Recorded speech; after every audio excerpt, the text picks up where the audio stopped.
Savez-vous comment sont estimés les sinistres en yard? Lorsqu'un sinistre survient chez un assuré, au moment de sa déclaration, l'assureur ne dispose généralement pas d'éléments concrets pour en déterminer le coût. Alors, par quoi commencer?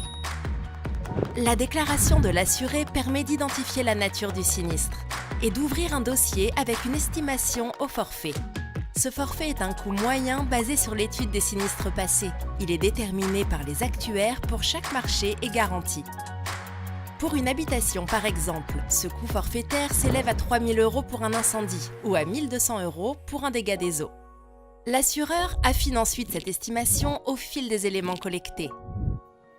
Pour la stabiliser, il s'appuie sur différents documents qui lui permettent à la fois d'identifier les personnes responsables du sinistre et de déterminer le montant des indemnités à verser à l'assuré ou aux victimes.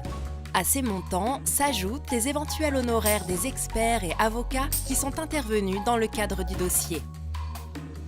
Et cette estimation correspond-elle au coût final pour l'assureur?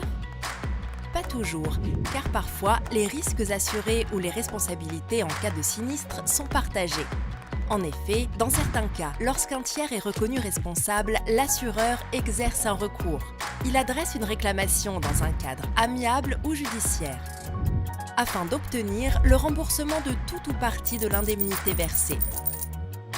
Le coût final supporté par l'assureur est donc réduit du montant récupéré grâce à ce recours.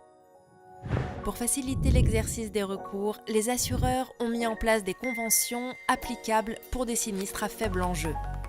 Il existe par exemple la convention IRSA en automobile et IRSI pour les dégâts des eaux ou incendies en habitation qui peuvent conduire jusqu'à un abandon du recours. Cet abandon de recours reste favorable à l'assureur qui limite ainsi ses frais de gestion tout en accélérant les délais d'indemnisation et en améliorant la satisfaction des clients.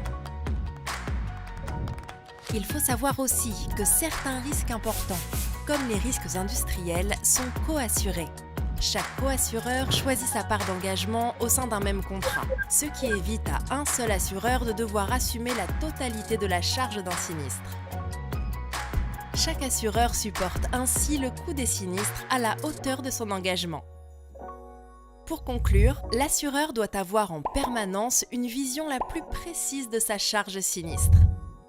Rappelez-vous du S sur P, le ratio de sinistralité. Plus l'assureur est réactif dans l'estimation de sa charge, plus l'indicateur est fiable. Vous avez envie d'en savoir plus? Avec l'expert, voyons la particularité du traitement des sinistres engendrés par la crise Covid. Et à très vite pour une nouvelle thématique.